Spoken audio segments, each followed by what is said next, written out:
आज शाम स्वास्थ्य मंत्री नरोत्तम मिश्रा ने अपने निवास पर पत्रकार वार्ता रखी, जिसमें पत्रकारों से चर्चा में कोरोना संकट के मामलों के मध्य प्रदेश में कितने टेस्ट हुए और कितने ठीक होकर डिस्चार्ज हुए।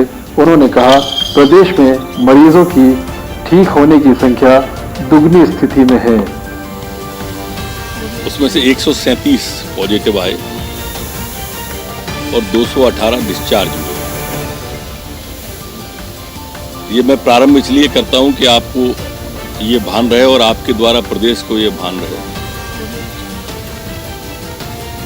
कि लगातार मरीजों के ठीक होने की संख्या दुगनी स्थिति में है।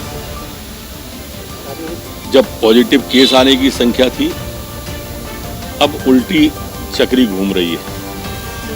ये तब है जब अनलॉकडाउन 1 का आज दूसरा दिन है और लोग बाजारों में आए हैं, और इसलिए हमने सैंपल की संख्या बढ़ाई है। एक सवाल के जवाब में नरोत्तम मिश्रा ने कहा, विपक्ष का कोई भी मुद्दा 1-2 दिन से ज्यादा नहीं चल पाता है।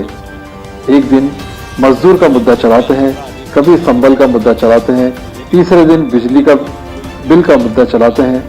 उन्होंने कहा, हमारी जनहितैषी योजनाओं को इन्होंने बंद कर दिया। विपक्ष का कोई भी मुद्दा 1-2 दिन से ज्यादा रह नहीं पाता है। मुख्यमंत्री शिवराज सिंह जी चौहान के द्वारा ही बिजली के बिल और संबल की योजना प्रारंभ की थी, इनने ही बंद कर दी थी।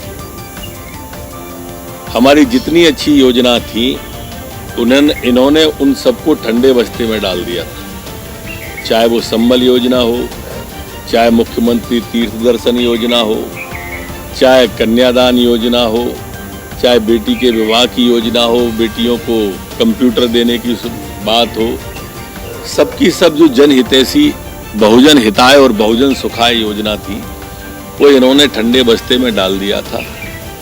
अब इनके मुद्दे आप देखते होंगे, एक दिन मजदूर का चलाते हैं, दूसरे दिन संबल का चलाते हैं, तीसरे दिन। वहीं स्वास्थ्य मंत्री ने कहा, प्रदेश के व्यवसायियों को मास्क लगाना, सैनिटाइजर करना, समितियां बनाकर उसका अध्यक्ष बनाना, इस तरह की 10 सावधानियों के बारे में जानकारी दी।